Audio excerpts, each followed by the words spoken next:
Welcome back to Conez and Doe Show with your host, me, Conez, and my co-host, Doe. What up? What up? Needless to say, it's a very sad day today. I mean, if you were listening to us presently, you know why. It was all over the news that a real great has passed on from us. He's someone who's inspired many. He's appeared in many different guises, and he was a hero to a lot of us, and I know he inspired a lot of other celebrities, and a man who transcended genres and really could bring a new art to different levels and is respected the world over. But unfortunately, David Spade has lost his battle for visiting rights with his children today. Poor David. Poor David.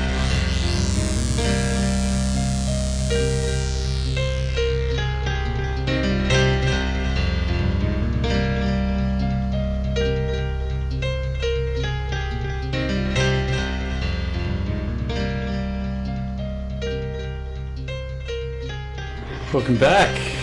It's another one. Another one. Must be over a dozen now, cuz. Yeah, I think it's more than it does, cuz. We want to get it to a Baker's 13 teen. And yeah, that kind of does suck, as well as Spadey losing visitation rights. That there's a new Starman chilling up in the sky. There is a new Starman chilling up in the sky. Yeah. I'm sure he'd be pretty stoked there. At what, dying? If he's flying around space. Oh, okay, yeah. Living in the sky. Rotting in the ground. Yeah, that's the other alternative, unfortunately. So. That was a B-side, I think, that song. He could have come back as like a hive of bees or something. It could be pretty epic, just experiencing shit as a hive of bees instead of one human. The Bowie bee flock. Yeah. That would be a hectic problem to have, huh? Because a human is kind of this crazy bacteria colony of crazy nonsense anyway. We're like this microcosm that's got more cells and bacteria cells and shit than there are stars in the universe or some shit. So, well, if you were a struggling sort of musician on a peyote trip, I imagine that a swarm of bees kind of converging in the sky as Bowie's face and giving you advice on how to be an artist. That's probably something that might be within the realms of possibility. Just buzzing a little bit flat but still sounding pretty good. It's just because some of the bees are a little bit out of, I think, they look like, the sea chairs, the sea stand and stuff. The bees that weren't quite good enough, they just didn't have their stripes, so to say. No, but yeah, peace, Bowie. Peace, Bowie. I remember him waving his dick in all those kids' faces and stuff in Labyrinth. Yeah. Or maybe it wasn't kids, it was just short people in outfits or whatever. But you know how like all the characters were at like crotch height of David Bowie, so it was always like David Bowie's penis and Hoggle, that little dude, and what do you think Charlie Jennifer Connelly. Well, what do you think fucking what's his name got up to in Charlie and the Chocolate Factory when everyone went home and they weren't on tour? Is it legal to fucking Oompa Loompa? I don't really know, but Bowie did say... They might be that colour because they're getting too many Wonka hormones anally. Give me some more! I want the most hormone. And Gene Wilder, like, you're going to get the hormones and stuff. But I found the secret to hypercolour semen. That's sort of disgusting, but I was thinking that Bowie said something today. We talked earlier about his sexuality. Was he gay or was he straight or not? And it's sort of much of a muchness. The boomer excuse you parodied sort of it was the 60s and stuff. That is sort of, there's a bit of truth to that, but he described himself as being a closet heterosexual, right? And back then they were doing that when they're like 20 or 30. Whereas like the kids just keep doing it younger and younger. So our generation were like sucking each other's dicks when they were like 6-year-olds. So closet heterosexual, it's a really good term because I finally have something to, just try and get my wife to understand why she's always finding those guys in the garage with me. It's like, it's like I've been trying You're like, I'm from another time. Yeah. I'm a closet like, baby, you're my wife. I didn't get it out of the way in primary school like my friends. I'm more a David Bowie type, I'm just like, you're my wife. Look, Trent is going to be leaving soon anyway, so dancing in the streets. Can you go make him some cookies and stuff and stop being so judgmental? So I'm a closet heterosexual, baby. So that's good. He really blazed new trails, I think, in that way. No, there's a certain sense of freedom in that. But were you sort of implying that... Oh, who was saying the closet heterosexual thing? Bowie did. Bowie said it. So it's sort of like, I tested it out, but I'm not really into it. It's pretty cool. Yeah. Most people now are just like too disgusted by their own bad thoughts to even consider half of that shit, Yeah, I'm not really into it, but He was just like a bug on an American college campus.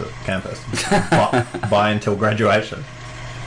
which I hear is a thing. But either way, good luck to all these sexually liberated people.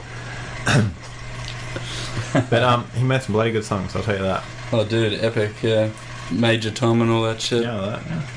But yeah, no, I rocked a few of his songs on the old Rocksmith. Yeah. Trying to slay a few of those chords and stuff. It's pretty fun. They're pretty simple, so if you're just getting into it.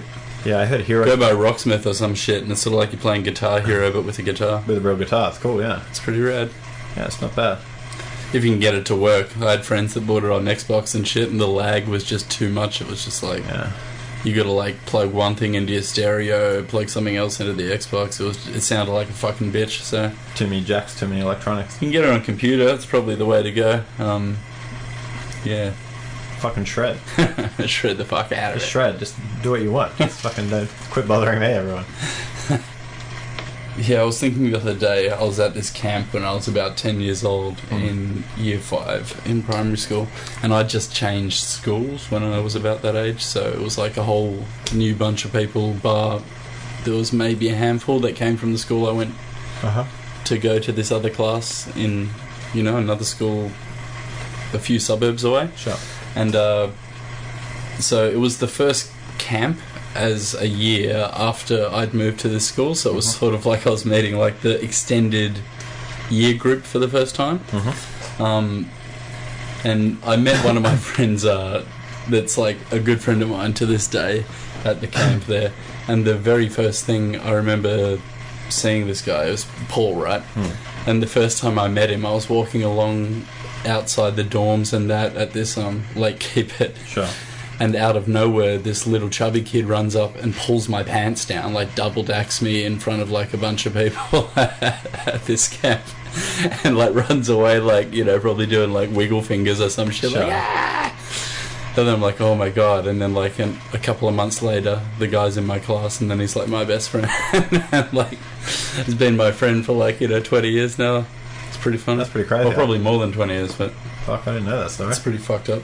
And at that same camp, like on the first night that we got there, we had this like, everyone has to go into the hall and sit down and have this meeting and talk to the camp people, and they discuss what's acceptable and shit, right? Okay, yeah. And right when they was going through all this stuff about like, what you can do at night and what, what the rules are and shit, they're like, and don't make any noise at night, we're going to be keeping our ear out and like listening for noises. Sure. And right when they were talking about how they're going to be listening at night for all these noises and shit, I accidentally, I needed to rip this fart so bad, and it was totally accidental, but right in that moment when they're talking about noises at night and shit, I ripped the filthiest, loudest fart. Sure. And all these like students, like, I was up towards the back of the room, they all turned around and like are staring at me, and I tried to pull this sneaky trick where I turned around as well. And I went to turn around and there was no more rows of kids behind me, and I'm like, I like turned back around, like, and just hung my head in between my knees, like smelling my own fart in disappointment. It was pretty awesome. So everyone looking at you, sort of? Or? Yeah. I was sort of pissing myself laughing as well. And then I remember speaking to a friend of mine that I ended up catching up with. We worked at McDonald's together a few years later. Sure. And we were never really close friends at that primary school. And when I spoke to him at McDonald's, he was telling me how fucking hilarious it was, like, and like, they thought I did it on purpose, and I was just such a funny cunt and all this shit. And it was the most embarrassing shit ever, but it was so fucking hilarious. Fuck, that's pretty funny. Yeah. Yeah, I think I heard a similar story, actually. That's how Rob Schneider got his career. He was actually working at a car wash, washing Adam Sandler's car, and he's like, this guy's hilarious! And Rob Schneider's just like, I'm not trying to be funny, man. He just got hired. That was it. Really? No. It just sounded similar to that, but that's pretty good. Fuck yeah. You're definitely the Rob Schneider of that year. Fuck one. Yeah. Sometimes it's good to clown around a bit. I remember drinking a little vial of hydrochloric acid to prove that it was water on a bet. Didn't work out so well. Just a little sip though and shit. What did that taste like? It was pretty gross, and the teacher threatened to not let me go to Wonderland as punishment and stuff, but obviously she wouldn't really want to tell my parents about it, because why was I unsupervised at that time? I got to go to Wonderland. Wonderland was sick. Yeah, for those who don't know, it's the local Disney World, if you know. It was sold off to a Malaysian company and then disassembled piece by piece, shipped to Malaysia, and the land is now occupied by a giant business park. And part of Wet and Wild. Are they trying to bring it back? No, they've built, it's a business park, and Wet and Wild is out there, which is massive as well too. But seems like a pretty good place to get chlamydia too. We got the just from the water. Yeah, just from the water. God knows the food. They don't even let you bring bottled water in there. They check your bags and stuff, and then so they can charge you like $6 for a bottle of water. Like all these people getting so dehydrated, like on summer's day. Like, no, you can't drink the water. Can't drink any water. I advise you not to touch any water in this water park. It's for people that don't have a beach within an hour of them, I guess. Some privatised scumbag shit. Yeah, still they're raking it in though, I guess. The amount of oil that comes out in your urine when you eat cannabis-infused coconut oil makes me think I should be drinking my own piss.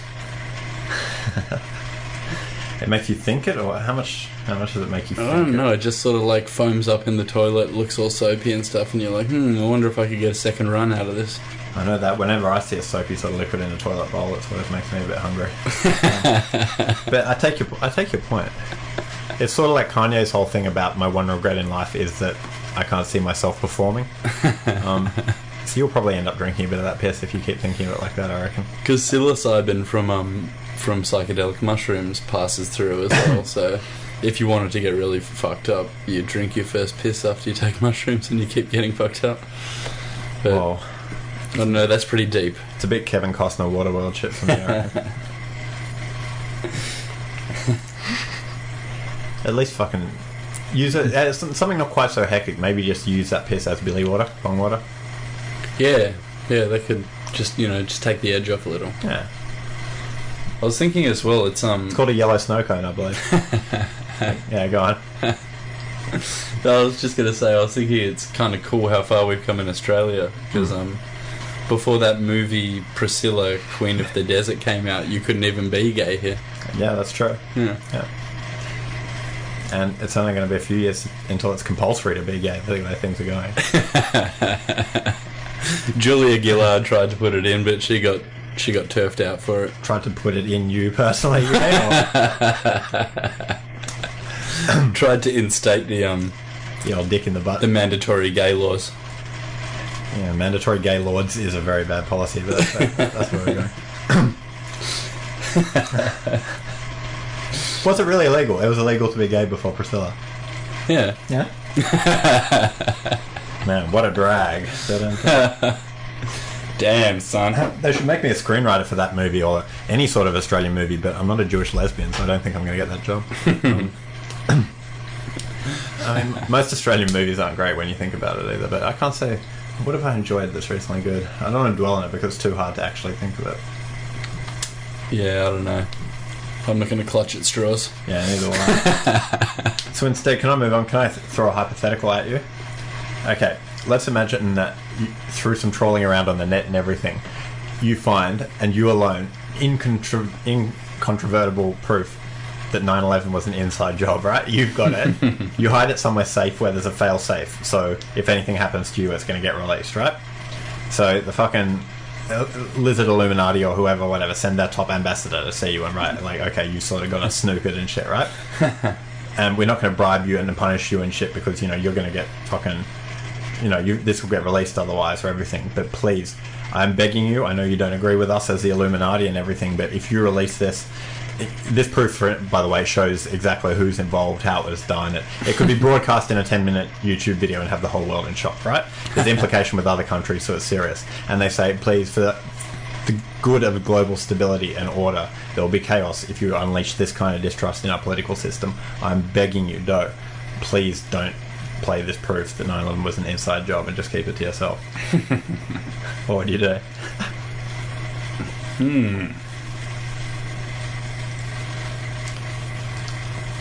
Yeah, I don't know. It's a tough question. I'd probably sit down and have a ciggy. I'm not the type of person that could probably I could deal with the burden in a way, but it's easier to not deal with the burden. So I'd say I'd eventually just tell someone and it'd just fall apart. So, and I'm not so Like, if someone came to you and they're like, we are the people, and da da da da, I'd find it hard to not just take that as another level of, you know how it's like... yeah, a conspiracy. Yeah, the Illuminati, blah, blah, blah. There's a certain aspect of it where it's like, yeah, there's a whole bunch of banker fucks that control a heap of money. Yeah, there's people who have all these vested interests that they don't tell you about.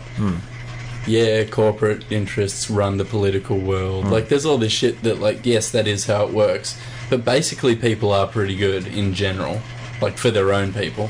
Yeah, for their own people and everything. But so at the end of the day, I feel like when those scare videos happen, or even if you, like, you know, there's a couple of killings and it's like, oh, look what we can do. Yeah. I always think it is just this small group of people trying to have this kind of fear factor. Yeah, well, because at the end of the day, it's like there's so many more just normal, nice people in the fucking world. You'd think that these fucking people could afford more than like 3 different crisis actors to show up and pretend to be grieving parents. My son! It's like, bitch, I just saw you at Sandy Hook.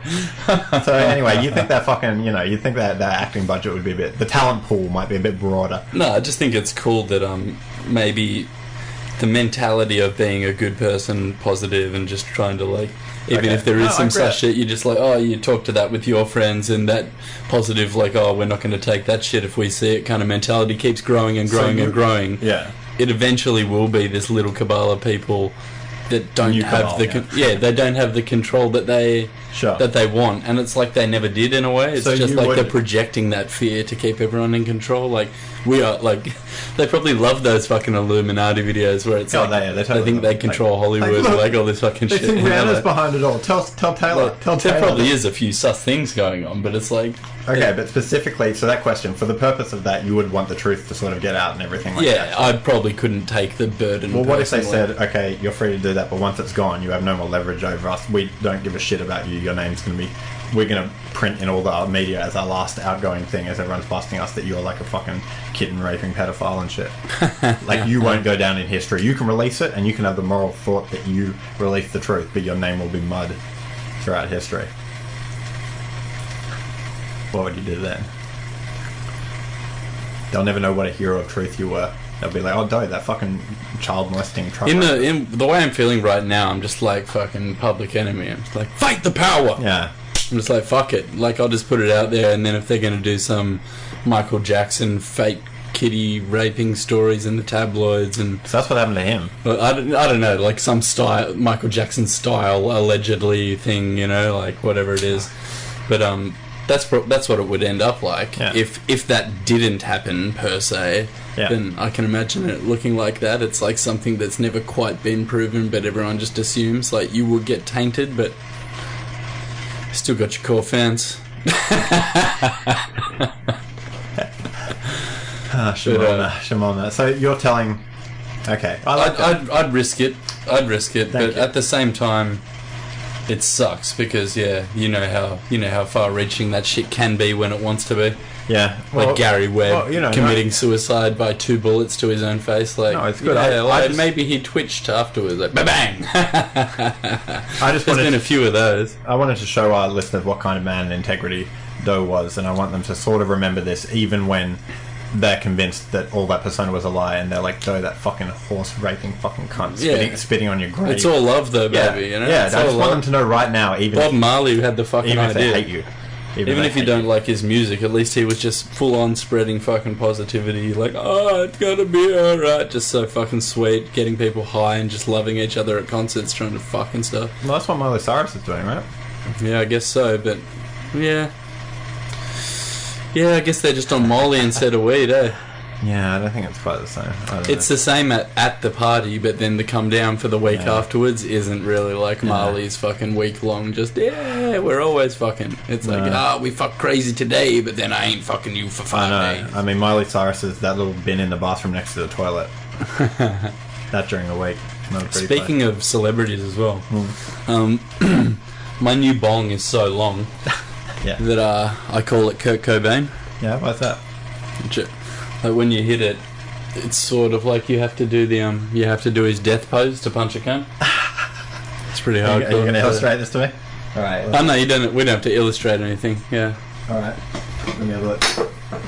Just that black thing there. Yeah. Oh, this little bad boy here. Cool. All right. Yeah, but I thought it was kind of funny. It's like, it's my bong so long, I call him Cobain. It's almost like a lyric as well, but it's no bullshit. It's like, got that long bong, son. You need to fucking put the gun in your mouth when you punch him, basically. So. Oh, fuck. My dad did it. He also started doing the Kurt pose. Fuck, man. He was pretty junked up. But, maybe just he smoked too much weed, and weed made him kill himself. But anyway, on that note of that black humour kind of thing, my dad, I remember we were in the kitchen, and I think my dad was getting something off the top shelf in like the pantry, and it's sort of like its own little room behind the door you close or whatever, and he had to get a chair in to go up and look for it. Top shelf. And I'm out there with my mum or whatever, right? And it's just at the night, and he's fussing around like in there, and my mum walks by, and I'm watching him do it, and you can just sort of see, you can't see the top of him because he's just like looking for stuff, and she hasn't gone into the room, so she's like, oh, what are you doing? Like, what are you doing, Dave, up there? And he's like, hanging myself. Like, just as a joke, straight up. I was quite young, and I'm like, fuck, that's a pretty good joke. That's a good way to get a laugh.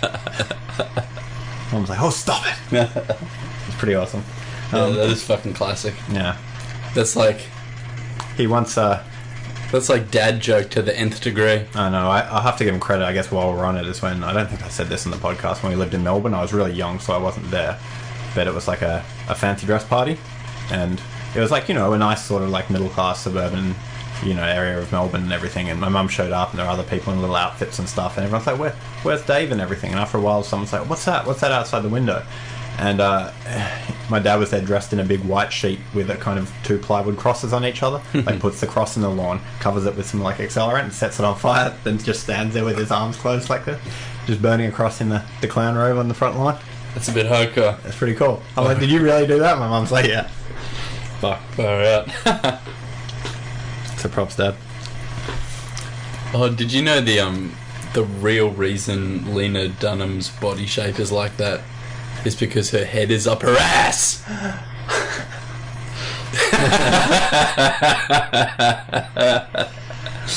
Fuck. That was almost like Pachito. You got that sweet ass. I'm pretty sure she's trying to get herself pregnant as well. Really? Yeah. Herself? Herself, yeah. Just trying to get herself pregnant? Yeah. Not even with someone else? No, that accounts for the bulge. It's twins. By the way, her show's finishing, so that's a good thing. Oh, cool. Yeah. I keep seeing her dancing on those promos. Which promos? For girls on Foxtel. Oh, fuck man. She looks like she's I'm not going to rip her too hard. I already did my joke. Sorry, Luna. Good luck to the girl. Good luck to the girl. I think she's a really humble, like down to earth person. But there's a pretty bad new TV show on Channel 9 here. It's the first new Australian sitcom, I believe, made by the main networks in like ages and ages. It's just not really done here. And it's called Meet the Habibs, and it's like about this sort of Arab family from the western suburbs who win $25 million and move to this super posh kind of like white Anglo suburb and like ride jet skis in the pool and stuff. And I'm like, at least make it offensive if you're going to make that show. There goes the neighborhood. I'm pretty sure they had that line in there, but with one of the Arab guys saying it about like the other guy. Oh, there goes the neighborhood, mate. It's pretty cool. Got the Arabs coming in. But if they doubled down and made them full on kind of hardcore, like, you know, Sharia Muslims, then it would be funny. But and they're not. They're not. The chick's got the chick had her hair showing, for Christ's sake. Conez's a fucking Conez's an Islamist purist. Islamic purist. I'm an Islamophile. I want to see you in that headscarf. That's the new Drake song. Like, you go to the beach and you're like, damn, baby, cover up. But in a sexy way, you know. I want to see you with more clothes on. Yeah, it's Drake's song. I want to see you in a headscarf. Could you put on your sweatpants, baby? I can't see your cellulite when you're wearing a full-on ninja outfit. You know when that call to prayer, that can only mean one thing. But Drake's Jewish, so I don't know what's going on there. It's kind of weird how chopsticks sounds Australian and tongs sounds Chinese.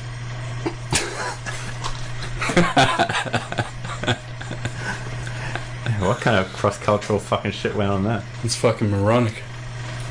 mix up with Marco Polo's luggage. I think it's quite an old one, but I've read some travel advice, and they say for what is it? People when you're at a meal, how to avoid offending people in China, and apparently don't ever leave your chopsticks in the bowl pointing up, because it supposedly they use funeral incense sticks at funerals and shit, and by having your chopsticks pointed up out of your bowl, it's implying that you wish death upon your host. And I'm like, whoa. I can sort of get the offensive shit, but when someone puts their elbows on my table, I don't think it necessarily means they want to diddle my dog. Got her out. Settle down, guys. Fuck. Did you tell me that other one about leaving the flower on someone's desk? Was that you? No, what's the flower thing?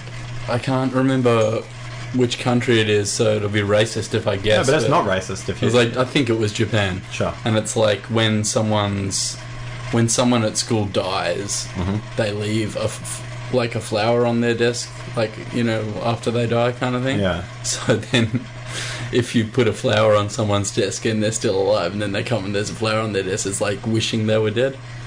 Fuck. That sounds like a Korean horror So you movie, leave a flower on someone's desk, and instead of it being like this nice thing, it's actually someone trying to fuck with you so bad, I wish you were fucking dead. Oh fuck, and it's just a flower on your desk. Fuck, that's totally true. It's a pretty cool cultural little... But those gestures, we have gestures like that that can get misinterpreted here, right? You offer a present to say... A guy might offer it to his girlfriend as an apology or whatever, but when she gets the gym membership card, she gets heaps upset about it. So it's contextual within kind of cultures. I think it's very easy to be offensive with these things, I think. So. Yeah, you can buy them Body Shop deodorant and soap and shit, but you can't just go to Caltex and buy some deodorant and soap and shit. Well, the guy that works at Caltex can't find the deodorant, so... Zinging the staff at Caltex there. But yeah, no, but so you leave a flower on their desk, and it can mean that you wish death upon them. Did you have any of those fucking little kind of urban rumours when you were kids and shit that really sort of freaked you out and everything? You know how people used to play Bloody Mary and shit like that? The fucking gutter thing sussed me out a bit after the Stephen King thing with the clown, Pennywise hiding in the gutters and stuff. I didn't mind that so much. I don't know, just... I had an overactive imagination for a while. Like when I'd be at home alone for the first few times and stuff, I'd be like latching the door and all that kind of shit. And sometimes walking home from school, you'd get sus when someone's just walking the same distance behind you for a while and shit like that. But I'd never had like a specific type phobia thing. When their fingers are in your mouth, you start to get real sus. But I mean, it's sort of those urban cultural legends or spook stories that get... Like, that's Old Man Williker's house and shit, you know? Yeah. That might have been Old Man Williker. I'm trying to think of one. No, I just had more, like, late 80s and mid-90s. I got, not attacked, but a couple of pit bulls. Like, a pit bull jumped the fence at my grandma's house and, like, ran through the actual house and out the front door and shit. And I was just like, That was a bit hardcore. And in Castle Crag, some other time, some pit bull... chased this little chihuahua out of a house and then ran across the road, just barked at us from like 2 feet away and then jumped a fence and ran away. Yeah. So I was probably like a bit scared of dogs for a while, but nothing really major. Yeah, it was the fucking clowns in the sewers that I used to have. So I didn't really have an overactive imagination. It was just the clowns in the sewers. And I had to leave Alien 3 when I was like 11. Yeah? Yeah. That's shameful. I was like a massive Aliens fan, like, because the second one's and you were like, like all this James Cameron action and shit, even though it's kind of scary. And the third one's just straight suspense, though. Yeah, and you're like, I can't believe what they did with this franchise, and you stormed out of the movie. I think I was holding my dad's hand, and my hand was sweating, and he's like, "Are you alright?" And then this guy gets... How old were you, do you reckon? 11, maybe, maybe Alien 10. 3 would be pretty freaky and for an he got snatched up the air vent in this scene, right? And it turns out that was like this... like there was scary bits in it and stuff, but as far as suspense and like out of nowhere, that was like probably the scariest bit of the movie in terms of jump scare kind of thing. And I left and then the rest of it wasn't that bad. Well, it's weird because it's along that same vein. One that I really had the willies about for a while was fucking Event Horizon. Yeah, it's just sick, it's that weird sort of space horror hell combination. It just really unsettled me for some reason. I'll have to watch that again. That one's fucking dope. Like guys getting turned inside out by black holes and stuff. I don't know. Digging his own eyes out. I didn't like that. That shit sounded ungodly to me. So that makes sense though, because I've been delving into all that sort of area mentally about consciousness and what would happen. What would happen if you tried to really make a warp drive and gravity drive and all this shit, and what happens when you bend space time. And you end up getting into this weird area that crosses over with religion, sort of like when you fuck around with string theory, you fuck around with these things that start to become unprovable, like when you believe in God or whatever. Yeah. So going back and watching Event Horizon now, I'd probably feel even more like scientifically plausible and shit. Yeah. Because it's like they've got this gravity drive that bends time, but like for some reason they just go into this fucking crazy hell world and Yeah, come that back. sort of shit used to kind of... Yeah.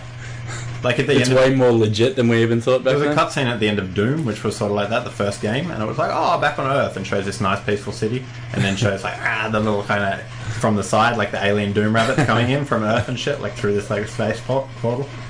I was like, that's fucked, that's sus, man. But I got through the younger years, I guess, without that happening to me, so it's a testament to hope, as far as I'm concerned. I used to love those sort of action movies and stuff though, so I guess that probably hardened me to a lot of that sort of stuff, like watching Total Recall at the movies when I was probably 7. I remember my dad took us to the movies, right, and we're like, yeah, going to watch whatever sort of thing that wasn't planned, and my dad's good friend from an insurance company that ended up in jail down the track with some of those scandals that went down. My dad's like, oh, what do you guys want to see? And it's like my dad, who's probably in his 30s, my brother at probably about 9, and me at about 6, or maybe 10 and 7 or something. He's like, what do you want to see? And then my dad's mate's like, Total Recall. Yeah. Oh man, that's cool. And then my dad just buys like 2 adults, 2 children to this R-rated fucking, or AO it might have been back then. You're like a 6 or 8. Yeah, we go watch this shit. It's like 3 titties and just fucking Paul Verhoeven style gore with like, you know, even in that first fight scene when he figures out he's a secret agent and he kills all his friends. It's just so bloody and shit, but it's like to be a kid. It's directed so nicely though as well. Just like, and I already loved Arnie, I think, by then. Probably just seeing him all over movies and billboards and all this shit. And I was like, yeah, this is the shit. Fuck. So it's just so weird that I could deal with, like, Total Recall as a 7-year-old. Couldn't handle Alien 3 as an 11-year-old just primarily because of the, like, thriller suspense aspect of it. No, that thing, But fuck. Predator was the shit, though. That's why they give you guidelines for stuff, I suppose, huh? You know, the pussy jokes and shit in Predator? Yeah. It was as big as a house. Yeah, it's hard to tell what sort of I didn't. It was the echo. It's hard to tell. I had a Predator joke that I wrote for the movie now, 40 years later or whatever it is, that they could use as a 4th or 3rd joke for that dude that wrote the Iron Man 3 script. I forget his name. You know, the guy that tells all the pussy jokes in Predator? Well, here's my version, or my meta version or whatever. Sure. So, my girlfriend has a pussy like the Predator. I go down on her and it's like, anytime. I guess if you've seen the movie, though, that'll be good. No, by the way, this is a radio show, but you're holding up your hand like a little mandible. Yeah, I was doing my mandibles. It makes it funnier. So the joke is that the woman has a cavernous vagina, presumably because of loose sexual exploits. And it's an echo. What you say until it becomes an echo? No, my joke's all over the place. It's just some meta mangled mess of garbage. Because I'm doing... Wait, are you talking about her pussy or a joke? Because I'm doing a Predator pussy joke, so it's like, because there's pussy jokes that guy does in Predator, it's like I'm doing a joke like him, but it's about the Predator, and it's about her pussy being the Predator kind of thing. Yeah. It's all over the place. Maybe her pussy was the real Predator of the movie. Fuck, I hope my audience smokes crack. Fuck, I don't know why, but well, in a way it is true, because the Predator is there to represent femininity for men, because men are scared of it, and engagement and intimacy, so that's why it scares us as men. Did you just call the Predator a 7-foot pussy? Essentially, no, it's just... It's not even that, it's meant to represent fear of the feminine and sort of everything, edible complex or something like that. That is where we live now. Yeah. Inside a giant pussy. Well, you knew Australia was a progressive country when a female prime minister was elected or got snuck in and no one tried to kill her.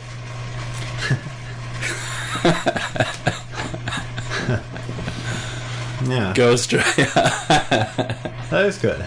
But yeah, It seemed like it would be more badass back when it was only white men in charge. I mean, people were like, Obama's going to get killed. I hope he makes his vice president Mexican. And all that sort of shit. But he's been sweet, just chilling. The only people that have a go at him are like these fucking idiots, like climbing the fence, like, look, Mom, I'm at the White House. We done good, white people. We done good. Well, you know. You didn't kill him. That is pretty much where I stole that joke from. Well, I can't speak for all white people, unfortunately. It was a rework. Fuck, he kind of called me on it. I'm like Carlos Mencia up in this bitch. No. I wasn't saying you were stealing the joke. I was just interrogating it, I suppose. Trying to find out what was funny or not funny about it. Well, what is stealing, really? I don't know. Can you shoplift the booty? I heard you could in Jerry Maguire. Yeah. Fuck. You know that saying, fucking, as well, freedom's nothing more than... What is it? Freedom means nothing more than ain't got nothing left to lose. Oh, fuck, I mangled that. Get that out of it. Freedom isn't free. Fuck. No, fuck it. Okay, Because I have to fucking pay. Yeah, well, I try pretty hard not to kill anything. Except for mosquitoes. Yeah? What's that? Because they're rapists. How so? Flying dirty needles. Get that shit away from me, dog. Yeah, that's true. I never really thought of that. Fuck, imagine if you're a parent, you're at the beach and you think you're just having a happy, carefree time away from the office and shit, and then you have the thought, these little mosquitoes are actually just these giant hypodermic needles. Like, would you let your child play around all these fucking needles? You want to go into the jungle, do you? No. You're worried about that one person that fucking leaves the syringe on the seat in the cinema. Yeah. Jesus. They're attacking your face with malaria, motherfucker. What we doing? That's a good point. We should just genetically exterminate them, I think. Is that supposedly feasible? Is it feasible? I wonder where they actually fit into the fucking food chain. Maybe they're there to actually poison other animals and shit. Yeah. It's like they're just these dirty little fucking insect rapers that just go around, and it's like, oh, they've got enough disease that they'll just keep enough of these bigger animals in line. Yeah, well, fuck, we got rid of all the dodos, and they What's their point? What's their fucking point? At least spiders, you can argue they're eating these little insects, and ants are like doing some shit. They're like aerating the dirt for you or something. Or like, well, I mean, that's not like it hasn't happened before, and not to have shitty animals as well. Like, what the fuck, like mosquitoes? Yeah, do? but the dodo disappeared, and you know what was that adding at the time? And it was just pissing everyone off. You know, as they used to say, a dodo never pays its debt. And fucking, you know, so people weren't fucking that upset when they just sort of died off. You know. And it'll be the same with mosquitoes. They're like, people are like, everything's here in the grand chain of nature and everything. And you're like, well, we're doing pretty good without the dodo as well, you know? I think I mentioned the story to you on one of our earlier episodes about being on acid on a plane trip up to the Gold Coast. Yeah, I remember. And one of the key elements of that story that I actually forgot was when it was just sort of starting to get kind of hilarious in the taxi cab when we were drunk, going from the pub straight to the airport pub. Cool. And I was busting for a piss. Like, we went before we left, but we'd been drinking so hard that by the time we'd sat in traffic on the way to the airport, I was just busting for a piss in the cab, Fuck, right? mate, does this cab have a fucking toilet? And then I was starting to get a bit cheeky because I think it was like, you know, Queensland. my shit was coming on a bit. Right. And I was just I was talking to the other guy in the back seat about like, oh fuck, I gotta fucking piss. And he's like, man, I gotta piss so bad. And I'm like, oh, I could just piss in a bottle, eh? And he's like, yeah, me too. And I'm like, oh, I've got a bottle. And he's like, oh, I might try. And then he sort of like held the bottle for a minute and was like, oh, can't do it. And I'm like, oh, cool. Well, I'm just going to move my bag here. And I had like my carry-on bag in the back with me. So I moved it into the middle seat. So it was sort of up past my leg height and extended most of the way to the gap in between the front two seats. And then I kind of like, my mate in the front seat was sort of half turning around and talking to us half the time, so he sort of caught on what was going on. Sure. And turns around and turns the music up on the cab's console, like, I like this shit. And turns the music up, starts doing this shit, and I've got this like little blocked off area in the cab. Sure. And like lean like real low in the seat so that I can get my like, you know, my dick above the bottle real good and sort of get this nice angle to like, you know, urinate in the bottle, get underneath the pressure of the seatbelt and all that kind of shit. And managed to piss in the bottle on the way to the airport. And then when we got to the airport, like get out sort of tripping and just laughing my ass off, pay the fare and shit, and then like just chuck this fresh bottle of piss in the airport terminal bin, like saving time. Talk about pub to pub service. That's fucking multitasking and shit. You reckon you could do that in an Uber? Yeah, fuck. Yeah, support your local taxis, people. You can do whatever the fuck you want. Mints, chewing gum, a bottle to piss in. They're pretty friendly at you. 5-star rating. So sorry to our listeners for leaving that part out of the story the first time. That was quite an integral part before I was just tripping balls, seeing rainbows out the window on fucking airplanes. Sure. Well, I'm glad our listeners have put together that missing piece of the puzzle, you know? Another plane story while we're on that shit. When I was coming back from Colorado about a year ago, maybe 11 months ago, and was the last day. It's legal to buy cannabis in Colorado now, as we've mentioned before, which probably should be all over the world, but that's another story. I just finished all these edibles that I bought for the day. Like I probably had about 600 milligrams worth of edibles. So that's probably about 1, 2, 3, 4.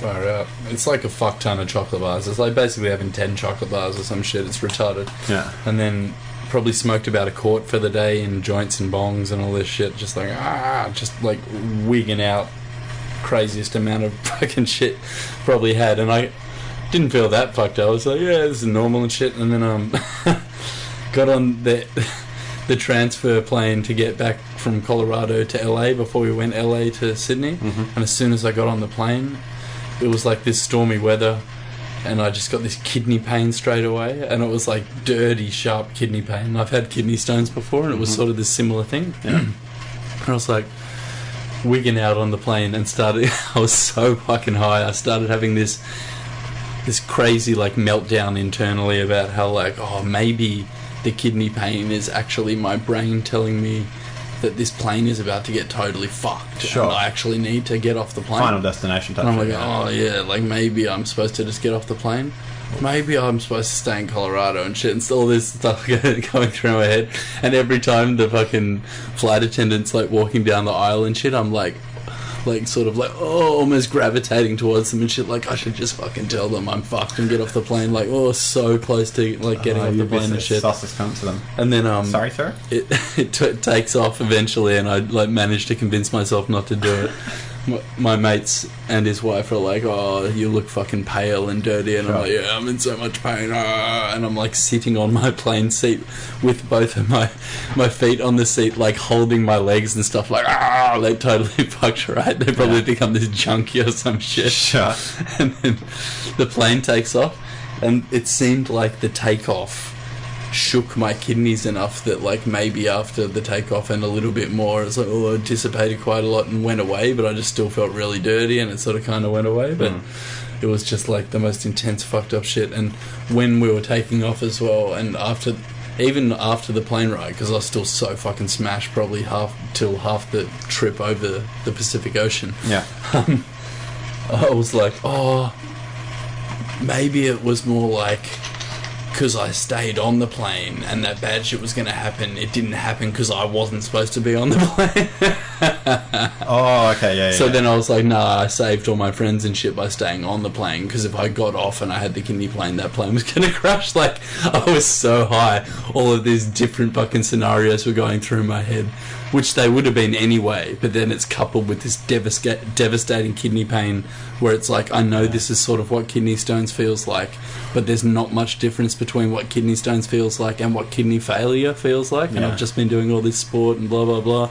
I'm like trying to gamble with yourself. No. Like, can you pick if you're going to die or not? Can you pick it? Oh, you probably can't. I know the feeling of being and it was upset. more just because I was so super stimulated as well and all this crock and shit. I could probably extra feel the pain, and then I'm rationalising all this shit and like, am I going to die? No, I probably won't. Yeah. I'll stay on the plane, and then I probably saved the plane then. I know that feeling on a plane though, because it just magnifies. I've told the story before, I won't tell it again, but being on a plane, I know that feeling. Yeah, it just retards it. Maybe the pressure or something, I don't know. It's just like a shitty focused pain. Well, it's also got to be psychological because you're on this crazy flying metal pre-coffin sort of thing, you know? I mean, it's just a crazy thing to sort of do. So that was like one of the best and worst experiences as well. Well, I know it a little bit too because I've been like, you know, a little bit blazed at sort of the airport in Denver, and it just so happens, I remember reading this as far back as like the early 2000s, just on little forums, that Denver's new airport took ages to build and has all these crazy underground tunnels everywhere, and the real conspiracy heads online have latched onto it being like a big NWO sort of headquarters. And when you look at it from above, the runways look like they're a crazy shapes, swastika.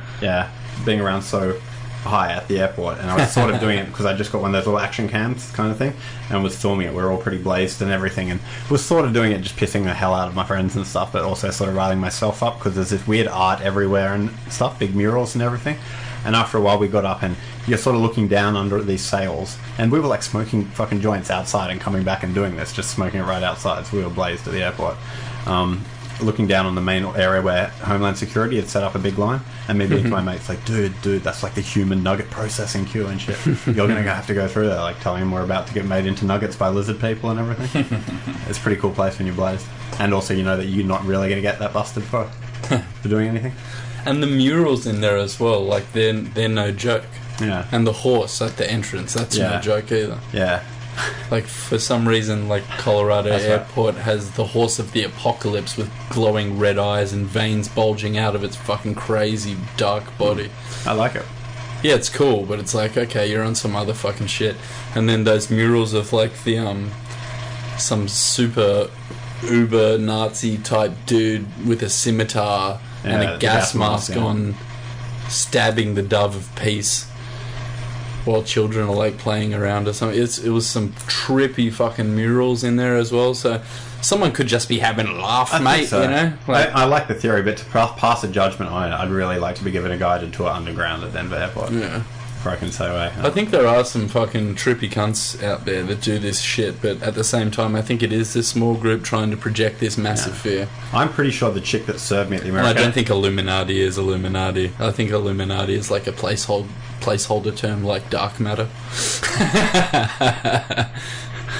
They're just those motherfuckers we don't know. It's just that thing that we can't explain.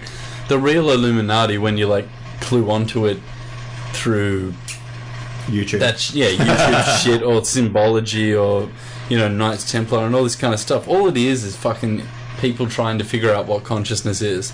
And some of that Masonic stuff, it's quite deep and everything, but it's like they get to a certain level. Scientology is quite deep too. Yeah, but they get to a certain level and then they subscribe to like, oh, it's Lucifer, it's the light bringer and all this shit. Like he brings the knowledge. Like at some level they still get to this fucking religious barrier and they're like, oh yeah, but you still gotta put the hood on and sacrifice the virgin or whatever the fuck it is. They're still doing retarded shit. And like you can get awesome knowledge out of that stuff and you can transcend it and use the good knowledge from Masonic shit and then not subscribe to their Luciferian fucking, oh, just think about yourself, praise Satan kind of shit, because there is some legitimate stuff that comes out of that and you fucking care about yourself and no one else and blah blah blah, and you can really do a lot of stuff with this focused energy. But you know, the love religion shit is really where it's at, because you can focus your energy and then you can connect with so many people with that kind of energy. But with the fucking Illuminati type shit, it's always some fucking, I'm gonna get the power from Satan for myself and I'm gonna do it all. I would have thought that the people who actually get sort of powerful and rich and successful and enjoy what they're doing and are engaged aren't probably going to be making internet sites and videos about them. Yeah, but my point is that the real power in life comes from connecting with as many people as you can. The real power, like that you could, like, you know, if you're fucking Jimi Hendrix or you're like the uber rock star on the stage connecting with all those fucking people, peeking out of your mind on your own adrenaline as they all stare at you waiting for what the fuck you're gonna do. Saddam. Yeah, it's just like, ugh, that's way better than being the fucking dude owning all the money, like has a shitty family and no one likes him in his own family because he's such a piece of shit trying to get all that money and stuff. Like, I'd rather be the dude connecting with people than just winning and just being a fucking loser. Well, it's weird. I was considering that about, but this position of fucking celebrity, right? And I've discussed it and stuff with you before. There's heaps of things in today's society we can sort of take back and look at parallels between old timies and the stuff like that. But celebrity and the culture around that is sort of something new. Like, I was thinking in anthropological terms, that's sort of like saints, but also like sort of public villains and everything like that. But even without striving for that celebrity or fame or whatever, even just doing it on the level of like you and your friends and your own family and just trying to breach that fucking positive mentality and shit into everything you do and all your family and all that shit, then at some point someone is gonna, that has bumped into you or that has that mentality, is gonna bump into one of those cunts, and eventually a few of them are not gonna be cunts anymore, and all these old politician motherfuckers are gonna die out. And if we've spread enough love and shit and we don't get popped off like Lenin or fucking given some fucking magic cancer like Marley. I disagree. I think we're doomed because of our inherent corruption. Yeah. It's inherent in our biology. We just make all this up to try and get to deal with that fact. Oh, man. That's alright. I'll put Care Bears on a USB stick and you'll come around. Fuck. I might need to dose you up first, though. No, but I don't actually believe what I just said and shit. If anyone can get good acid, send it to the Conez and Doe email address. People like a bit of positivity, I think. We'll synthesize it on our 3D printer. Okay, that's cool. I can't wait till that shit's for real. Print me LSD. Now. Please. Oh, I think it only speaks Korean. Hope you want some dog. I guess it's back to collecting mushrooms growing out of turds then. But what I want to know though is this spiritual universal positivity. How are we going to achieve that with you kind of preaching this kind of hate against minorities and women? Because it's jokes. It's obviously all love, baby, I got no hate for people on a deep down, like on that real shit or whatever the fuck you want to call it. It's the love fucking religion. It's the Stitches, love consciousness. Yeah. It's like that Stitches song. I got love for my haters. I might say some fucked up shit or whatever, but like in person, if I'm dealing with you, I'm gonna try and be as good as I can. And every day, I think you and most of our friends are all trying to be better people and shit. Like, there is something to that, like the discussions we have with some of our other friends about entertainment shit and stuff. It's always trying, even though it can be critical and stuff, it's always coming from a place of wanting something better, And I think we surround ourselves with those kind of people, because when you don't, you surround yourselves with negative people and you can't help it. It does rub off on you eventually. So. No, I'll agree with that. Yeah, I'm down with that.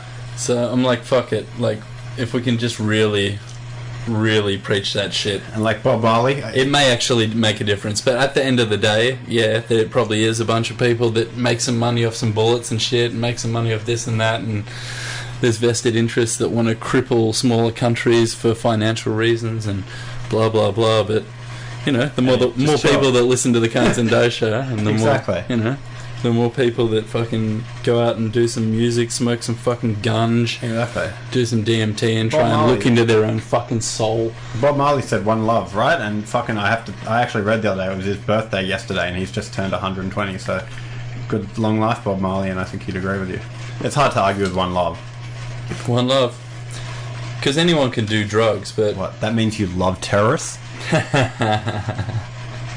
Like, anyone can do drugs. Check out this pinko faggot. You shouldn't do drugs unless you're willing to analyse your own psychology. I might have mentioned it to you before in here, but because either way you're going to at some point, whether it's meditation or rock bottom. But, I'd rather it be something that you can meditate on rather than fucking rock bottom. And I think that's what we should all fucking go for. And, like, punish the fucking crimes. I've said that shit before as well. It's like, fuck it if they're on the ice, fuck it if they're slinging, all that kind of shit.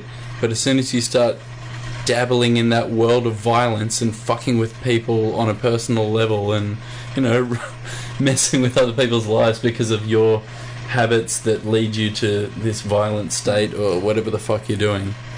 You know, fuck you then. But, like, I don't want people getting fucked over for having... You know, people are addicted to food and shit. Yeah. Fuck you. Yeah, it's true. Fuck. Oh, man. I'm not saying I want to do heroin, but fuck. But yeah, people are so busy with fucking house prices and fucking looking up antidepressants for pets are expensive, you know?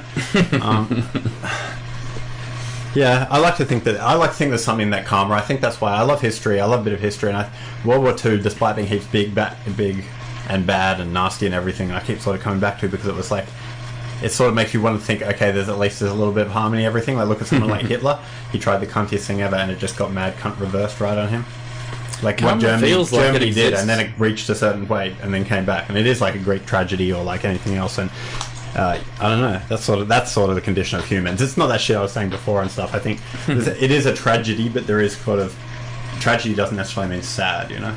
It does feel like karma exists to a certain degree, you know, like, and even if you just, it's like The Secret, like, oh, you just think what you want. That's a pretty weird manifestation.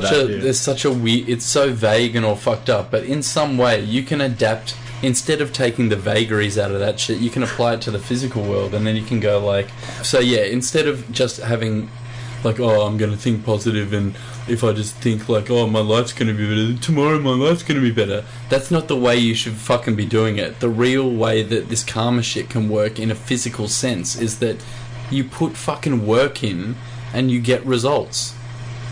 When have you ever worked on something really hard and not got better at it? You know what I mean? Yeah, that's true. Like guitar, even if it fails ultimately, music, you fucking grow from your failures. You know what I mean? Yeah. So I don't know. It's hard to deal with life in those terms. Isn't The Secret just sort of like praying and shit? Then that's what that's what it comes across as. It's like this fucking gay, vague shit, right? But if you take some shit like that and then you're like, oh, I'm going to apply this kind of thinking to all these other things. Then I get to the physical realm and I'm like, oh, well, karma kind of can just mean that you get what you put in and you get it back out. Oh, shit, karma kind of just does really exist in this kind of physical sense. From a pragmatic point of view, this is why I can't help respect. You know how you're talking about being so vague and there's other belief systems that build it up. Why Scientology? It's just like, hey, let's take this stuff and apply crazy fucking 1950s psychology and occultism to it and make people pay cash to learn more about it. And that's the mechanic of it. It is interesting how people hate it so much. It's because it's so obvious. It's because of the cash. It's straight up like other religions. Yeah, it's the cash. Yeah. Even if they ask you to tithe stuff, they're not like, ooh, like the Catholic Church, like the Virgin who? You can tell us more if you give us $5 and shit. Like, yeah, it's the cash. That is sort of different. And it's because it's so new. It's like people rag on the Mormons as well because their shit's pretty new. And it's like Scientology's even worse because it's even like you can smell the bullshit even fresher. But when you read that text they published, their like ideology and dogma and everything is so like... And it's hilarious because it doesn't matter if you're Buddhist or you're fucking Islamist. You're all preaching about the same fucking shit. Even if you're an atheist, you're all preaching about the same existence that no one can fucking escape until you die. And no one comes back from. And when they kind of die and come back, they try and tell you like, I saw a light, or I saw a fucking crazy trip, or oh, it's all okay, or there's nothing. And it's all pretty complicated, and no one can understand it when they're over there. So, like, no one knows what the fuck's coming, and it's probably going to be pretty sweet. So David Bowie could be like a fucking rainbow by now. I saw a UFO. It's David Bowie. Like, he could be an angel. I'm just a rainbow in the sky. I'm a rainbow. Fuck. Rainbow in the sky. I like that. Yeah. That's pretty messed up if that happens and shit. Well, I mean, that is old school god shit and stuff, because we have the technology now and there's all that ghost in the machine type shit and everything. Bowie has like this weird digital sort of space god and shit, probably. He's probably fucking Benjamin buttoning right now. Going backwards in time. I want a divorce. I want to get married. Because it's going backwards. He gets a divorce before he gets married. I sound like the devil going backwards. Fuck. Starman backwards. Fuck, that's good though. That means that Spaceman Tom gets clean off drugs. Oh fuck, I forgot what I was talking about. Oh yeah, but I was thinking that, and I was just thinking to myself when I was saying it about this ghost in the machine like stuff, and I'm like, oh, that's so far-fetched. But you showed me that thing with Joe Rogan interviewing that fucking crazy transgendered scientist who's trying to fucking with the little animatronic head that is her ex-partner who's died or whatever, and wants to make them into a person. And I'm like, at some level that is sort of you will be able to get a little app that is Bowie as like a swarm of B stars in space telling you what to do. You're like, Bowie, what should I do about this? And this Bowie swarm on your phone is telling you what to do, and it is basically like... Well, you know, like when you're asleep and when you're on a DMT trip or anything that's kind of like fucking with your body's dimethyltryptamine to the point where you can't comprehend time anymore. Yep. I assume that that's what it's like when you're dead. So he could actually be already in the future now where it's all Bowie bots and all this kind of shit just going around like androids with souls and all this stuff, right? Yeah. Because once we transcend humanity, it's not like consciousness is gone. Yeah. It's still there, so it's like, oh yeah, we're fucking robots and we got souls. We don't know about the rest of this shit. It's always just like relative from your perspective. So he might have just skipped the next 100 or 200 years because it just seems like, oh, what time is it in Bowie heaven? And then you just wake up again as a Bowie bot. Oh, that's crazy. I think I had that feeling when I was watching Transformers 3. Yeah, you would have had time to think about a lot of stuff if you were watching a Transformers movie. I don't know much, and I might be misquoting it, but Heidegger, the German philosopher, came to, and they're all like, you know, trying to improve on previous philosophy and answer stuff that had been discredited by new materialist advances and stuff. And I think his ultimate thing was that being bored is the ultimate, or not being bored, but having your mind switched off in that sort of time is the ultimate sort of expansive universe. That is the nature of the universe. Nothingness. Which would have annoyed Plato, but there might have been a little bit of truth in that. You can only do nothing for so long, though. I guess. This shit fucked me up into like just going along these things of timelessness and all this crazy dreaming and stuff. The other day, I had a bunch of older cannabis oil that I'd made, right, and it's of this kind of heavier gear, and it was pretty sweet, right? Had it pretty late at night, so I didn't get the most out of it, and I slept on a bit of it. Yeah. I also had ZMA before I went to bed, the zinc magnesium B6 or B7, can't remember. And I was reading recently on the ZMA description on the Mr. Supplement website that the B6 or B7, whichever one it is, can also lead to having vivid dreams, right? So I've got the new mood shit. I didn't have that, but you know. Yeah. So I had ZMA and cannabis oil, went to bed and was still fucking blazed when I fell asleep, right? So and then you fall asleep and you're in this space and Joe Rogan's like, welcome to your dream, you're really high. Can't quite remember what the first dream was about. I think it was probably vaguely sexual, I'm not too sure. Cool. I think I woke up hard and then I went back to sleep again. Like, oh, I'm pretty blazed. Like, it's so weird waking up really blazed or whatever. You wake up and everything's still fucked up. And then I fell asleep again, and I realised I was dreaming. I was looking at my hands, and I was like, "Am I dreaming? Yeah, I think I'm dreaming." So like, fuck, I could just have some guns. And then these guns appeared overlaying my hands like holograms or whatever. I'm like, yeah, I just had these guns. And then I started like waking up again. Saw a little patch of light, like as if I could see through my own eyelids and stuff, and then it was like the ground was all made of rocks, like at a rock pool on a point on a headland kind of thing. Got it. And it's like all these rocks and just this bright light coming from underneath the rocks up and out of it kind of thing. Yeah. Almost like the gateway to hell is actually heaven. Yeah. It was fucking crazy, right? And I'm like, oh shit, that's hectic. Like, hell's actually heaven down there. It was all weird, right? Woke up again, and I felt like I was paralysed in the dream. I'd woken up, but I hadn't woken up, right? Yeah. And I'm like, oh, paralysed on my bed. And I'm like, oh, I just can't move and shit. And then I was so high that I didn't mind. And I'm like, oh, that's kind of cool. I'm just fucking blazed, right? Just real quick question. Those rocks that you were on there, were they the same rocks you rode your motorbike over in that crazy dream? No, but looked like that kind of. That sort of similar stuff, yeah. Like smaller, just before you like killed that guy. smaller rocks with just light coming through it, sort of thing. Okay. It's just like the ground, like, oh, there's some fucking heaven down under there. Yeah. It was heaps trippy.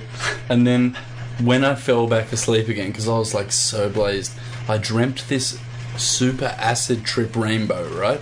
Of just insane fractal colours, like a DMT trip, but even more colourful, like it's my imagination trying to recreate the essence of like this DMT thing, but trying to make it even more fantastical and shit in my own mind. It was really weird and insane. And when I realised that like this dream felt like the best everlasting MDMA serotonin rush I've ever had, right? It was just like rolling so fucking hard because I was so placed and asleep. It was so fucked up. So I'm dreaming that I'm rolling so hard in this trip of rainbow land with all this fucking weird shit everywhere, flying through you and shit, flying everywhere, and it was combined with the feeling of like a perpetual full body orgasm, right? Full body orgasm, just like just rolling, and I just feel like I'm coming all over, just like so fucked, right? And when I felt the sublime elation of the realm of selfless consciousness, right, I became scared because I knew that this beautiful magical place was the realm of death and non-material existence, right? Because I've kind of felt that shit before on DMT trips, like trying to analyze it, but I was dreaming it, and then I started like, oh my god, it feels like I'm just constantly, the whole body, mind is coming, and like, I'm just rolling on like, serotonin rush, and it's just everlasting. And when I just got that feeling like, this is sort of like that DMT shit, that's what it is, that's what it's like when you die. And when I thought, that's what it's like when you die, I woke from the best indescribable dream I've ever had, like it was a nightmare, because my body physically woke me from the dream to check that I wasn't really dead, because I kind of knew that's what death is like. It was so fucking hectic. Like usually you'd be like, simulation overload, bang, like you get shot and you're like, I woke up, or like get stabbed in a bathtub and you don't wake up and all this cool shit. But then like I'm tripping so hard, coming like like fucking rolling on serotonin, and then start tripping out in my own awesome dream, like, this feels so good that I know this is death, I better check that I'm not dead. And then I'll wake up. The only thing I ask, though, is that you said it was like maximum selfless love, and I don't want to be heaps shit, but if it's you there with chemicals rolling through your body, isn't that sort of... No, that's the only way I can describe it. Okay, alright. It's like, do you remember I had this placemat that used to sit around that just had all these smiley faces that were like rainbow colours, and when you do this, they like, different shit happens? Yeah. It was sort of like the whole plane is just made of this ever-changing kind of DMT trip shit, but even more brightly rainbow coloured, combined with the fact that you're just elated in fucking perpetual orgasm and mind orgasm as well, like just rolling on the best MDMA you've ever fucking had, but it just doesn't stop. Fuck, your body should become a dealer. And then I fucking wake up from the best dream you've ever had, because I was kind of scared that I might actually be dead. It was so fucking crazy. It was the best shit ever, but like it was so fucked up. Then I went and took a piss and ate some shit downstairs, and when I was walking around I was like, oh my god, I'm still so fucking high, like not really balancing right and shit. Like it was great. I would recommend it, but I don't know if you're gonna have as cool dreams as me. Hopefully you do. There you go. Now put it in your head. There you go, listeners. Go do that, everybody. Like, okay. So you just sort of... Okay. I've changed my mind. I've changed my tune on this. I thought that it was a bit, maybe, when you're saying it's selfless, and I'm feeling that's just what I couldn't get past, is that you sitting there roiling with your own chemicals, sort of thing, like it's stuff, but unconscious, but like, finish it, but then it's, the thing is, you're still, by telling our listeners to that, maybe they will get a little bit of positivity in their world, and you're putting that out there. And that was what's selfless about it, I think, is you there fucking burning off your own zenness and shit, fucking. It's put a bit more positivity in the world. And I'm not even being you're not supposed to lose my brain. Like, you're not supposed to figure out death while you're asleep. Yeah. Yeah, fuck. And I was so cracked the next morning, I wrote all this shit down in the note on my phone. That's why some of the wording was so fucking snooty. Yeah. Like, listen how I write in the morning before I've smoked a bunch of cans. It's so dumb. Like, this is how I ended it. I was dumbfounded by the staggering profundity and vowed to remember it the next morning without writing it down. The mind is our key to the universe. What a fucking asshole. What a fucking asshole. That's fucking sick. No, I actually like it in its fucking certitude and shit. I like it really that. You put a bit of fucking that shit behind it, you can get away with saying anything. Like, just, it came right to my mind as Stephen Fry on TV. Like, the mind is the key to our universe. Like, I suppose it is, though, right? Because that's how we interpret events. Mind is our key to the universe, and my bong is called Kurt Cobain. Man, I used to have one called, I guess I'll tell it quickly, because it's quite sad. We just bought him, and it was called Secretary of Smoke, colon punch. What can I say? It was the Bush years, and I tried to go with it in a bag to Greenwood Plaza in North Sydney on like one of their big nights, and like the bouncer kind of checked it. We're like 18 or whatever. So check your bag, you bring something in? I'm like, no. And he's like, what's this fucking bong? You try and bring a bong in here. Don't let it in here. And I'm like, what am I meant to do? I have my bag. Right? So I was like, okay, right. He didn't kick us out personally, but he's like, you can't bring it in, right? So I went and hid it in fucking an old hoodie I had underneath, like, not even a tree, but like a little potted landscape part of like sort of the stairs leading up to it. And yeah, I went in at Greenwood, probably heard that Fat Man Scoop song a few times and shit, and when I came out, someone had stolen the Secretary of Smoke. Fuck. Sucks, that's man. Fucked. I hope however took him got some good use out of it. They're probably lucky you didn't bring it in, because if I was there, I would have tried to use it. Yeah. Do you like Conez lots? Fuck. Oh, I had a little touch of a story. Seeing I've talked about acid today again. Sure. It was a weird thought I had. You're in a psychonaut sort of mood. Yeah, we had a mate's 18th, I think, down in North Sydney, and a friend of mine was like, "Oh yeah, just do you want acid? Oh yeah, no, take two. They're not that good." And I think he was kind of like just saying they weren't that good, and just like maybe they're not that good. They're not like wasted at this party. Tried to rap a bunch of stuff, and I was probably only like a year and a half into my rapping career, and thought in my head like it was all good, like I don't need to practice and all this shit, and I can just do all this shit, and had this fucking epic fail at their party on the mic, which was fun in itself because I was tripping balls. And then afterwards we all went back up to school, and we're like just chilling at school, and only me and the guy that gave it to me were on acid. Everyone else was just drinking and probably on stimulant drugs and shit. Sure. Right? And it was the first time I noticed that when I was on acid anyway, I think I would have heard this before from someone else, but I can't be sure, but I definitely discussed it with the guy on the night, that when you're wired like on acid and shit, and your pupils dilate pretty fucking massively, right? Yeah. You look at each other, and I was looking at my friend, and you sort of look all cartoony and everything, and like, oh, you look quite vibrant and alive.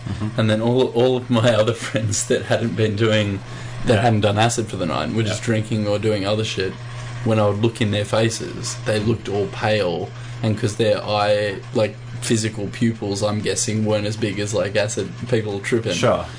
They looked. You look fucked. Yeah. They looked dead. Yeah. Like they actually looked dead. It was like they had no souls, and only me and this guy looked like cartoon characters. It was fucking crazy, and I was like, oh my god, like these people are all dead and shit. And then that was making me think, like, you know, like you brought it up last week, oh, these hipsters and shit, like this party's dead, man, and all that shit. That's probably where it really fucking comes from. Is the original hipsters, the fucking hippies, the ones that were actually tripping their nuts off, were taking this shit, and then when they're trying to relate with these people that aren't tripping, they're looking at them and they're like, all these people look like they're fucking dead, man. Yeah. Like, this party's dead. Like, it's dead because they're not on acid. Or Moses taking bones, like bong hits from the acacia tree or and shit.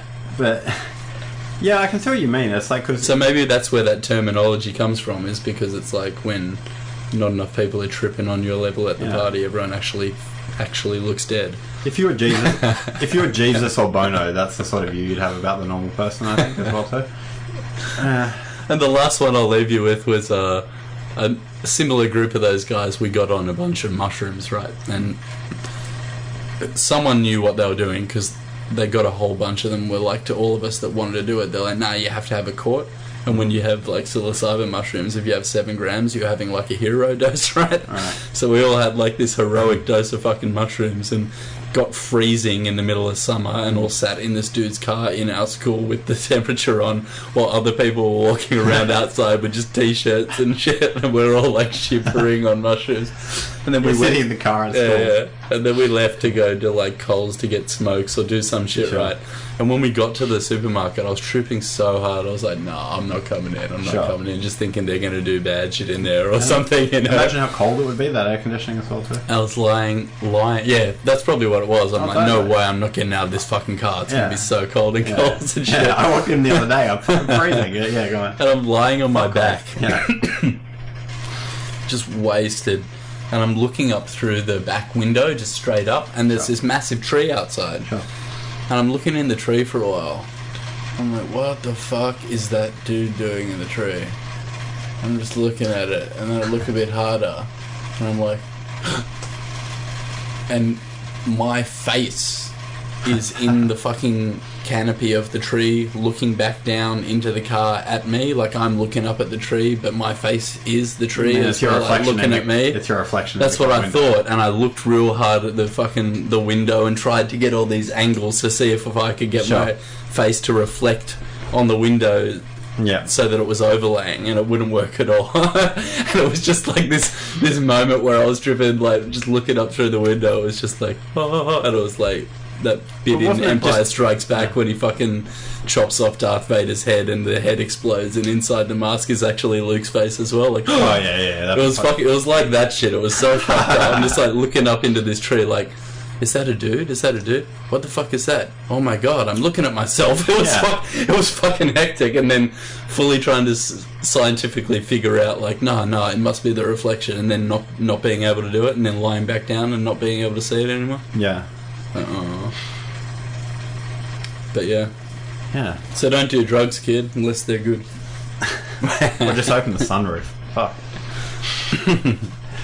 Yeah. Unless you have the maturity for it. I don't know. I don't really know how you can judge that. You can ever judge any of it. Yeah, I don't know. Some people wig out, some people don't. I mean, I try not to judge anyone. I hope you don't try and fly when you take it, but try and take off from the ground, as what's that guy say? Bill Hicks says. Take off from the ground. Why don't they ever try to take off from the ground? Like, we're not losing anyone special here. It's a good fucking point. It is a good point. It's like that. It's like that thing about why it's always kind of drunk rednecks saying UFOs or whatever. But yeah, you'd think we'd see a few more of those around with fucking... Well, that fucking dream I had the other night where I couldn't move in my own bed, most people would wig out and then assume someone was kneeling on their chest, or have that classic alien standing over your dream or whatever. But I was just so blazed and accepting of the fact that I was paralysed in my own bed that it was just like... and just morphed into another dream again. I'm trying to decide. I was too high for the aliens to abduct me. They're like, what the fuck? Yeah. Anal probing this guy's not going to be any fun. It's going to go straight in. Yeah, exactly. Exactly. You want to be rough. This guy smells like a pothead. Let's put it But you know what? You never know. Those aliens are into some freaky shit, I guess. So what's the moral lesson of this show? This is going to be a bit tricky. I like to sum up a moral lesson, but we have been talking about it a bit, so I'll just be really quick. I think it's about positivity again. So tell your friends to listen to the Conez and Doe show. Spread love. Yeah, spread love. Don't hate on cannabis use. Maybe dabble in some psychedelics if you have your annual leave coming up and you've got a good 2 to 4 weeks. Don't play. Piss that shit out of your system before your drug test. Don't hate the player, hate the gays. I think that's a Puff Daddy line. That was a bad boy joint, I think. I can imagine him mumbling that, actually. While he's rubbing up on some dude. Hey man, I'm Puffy. Yeah, so apart from Puffy's... I'm so puffy right now. Apart from Puff Daddy's sex life, I think some positivity. Why we're always falling back into negativity. I wish all the best for Puff Daddy, P Diddy. Yeah. He's allowed to have a semi-puff anytime. His kids. And so, yeah, tell your friends to listen to the Conez and Doe show. It's been another great little chat. Covered some wide-ranging issues. I think we'll all go away with a little something. Fuck yeah. Yeah, no one's gonna take all this shit seriously. Fuck. If they did,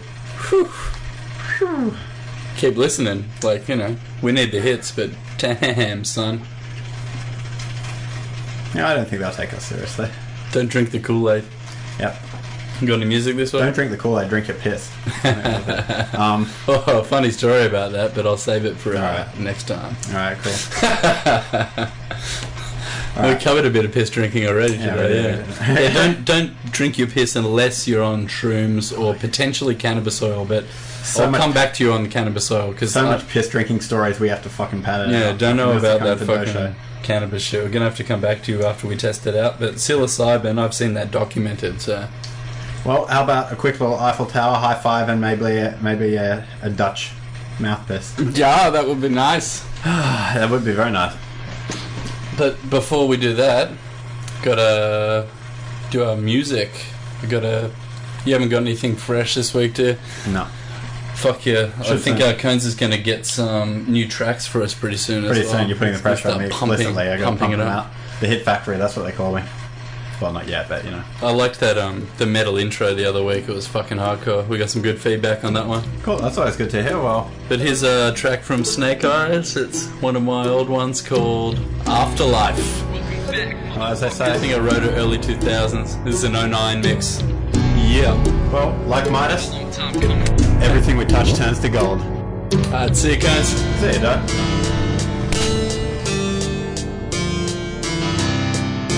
Another fix for you pricks and chicks.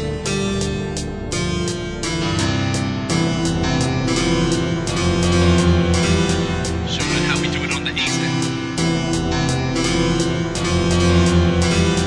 Just kicking the hill.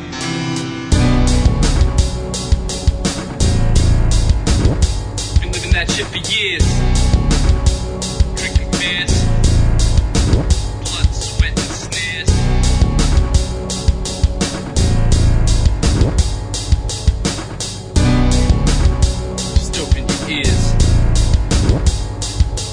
The foundations are set, and now I'm solid. I told you before, you can't afford it. Roll with the goddess, I promise you fucking bitches. I'm keeping you honest, and when you see me stashing riches, I'm fucking Adonis. Cause the chicks dig the cash like I'm digging that ass. When the snake's in the grass, I'm hissing.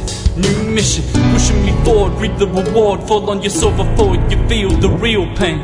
You steal brains, preempting everything I do, cause I done it. I know the race down to my shoes, cause I run it. Some fools act cool, but need rap school, that's cool. Take 2 capsules, see actual, infactual, unbelievable, impractical, inconceivable. It's unachievable to the blind eye. Open your mind, give in the time, experience the feeling of a fly-by mentally. Somebody tell me, will the devil stop tempting me? Or is God repenting me? Protecting myself from the evils of this dimension, stopping before I reach the bounds of dimension. I'm ageless, but patience makes me faceless. Collecting wisdom till the day my spirit traces the steps of afterlife. Wiping my mind, believing inside and in the light to my journey. So, welcome back, motherfucker. That's right, to my journey. So,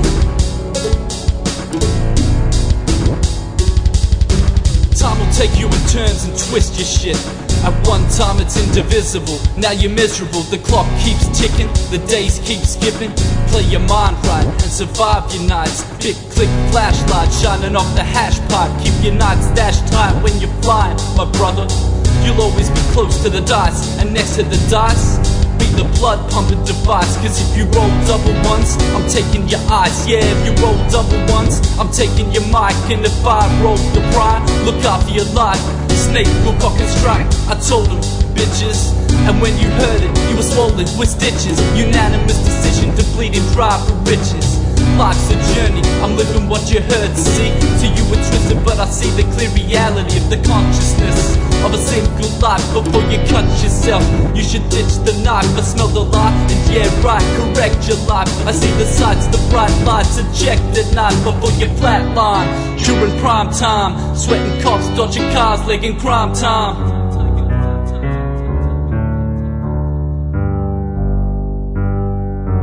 Next level issues, got families and tissues. You better take refuge, cause I'm never gonna miss you. Every time you twist the issue, you think you're special. While a mic wrestle, the cops will take your stencil. Pencil packing party boy, rhyming so gnarly. Focus your vision, jump, kick, face, karate. Hit the starter motor with the tire on. I ain't tripping, I gotta shift it to leg it from the sirens. You ain't lying, the kid, you got the time to live flying. With the sticks and mushies and pirates, fly like a pilot. If you lose it, you'll end up living like a pirate. Stay true to yourself and apply your own enlightenment. I'm ageless, but patience makes me faceless. Collecting wisdom till the day my spirit traces the steps of afterlife. I'm ageless, but patience makes me faceless. Collecting wisdom till the day my spirit traces the steps of afterlife. Walking my mind, believing inside, and in a light till my journey's over.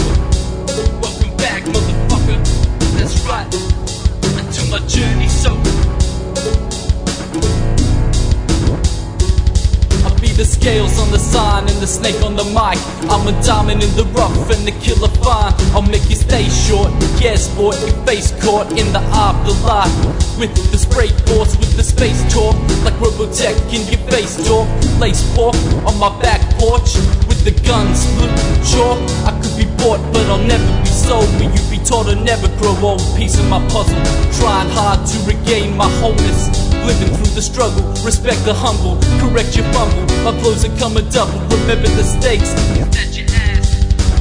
Music's my sedative, suppressing the animal. I'd rather fucking chill out than hold it like the admiral and ask for clarity. Step up and test the patience. I'm growing older, but my spirit's fucking ageless. Welcome back, motherfucker, that's right.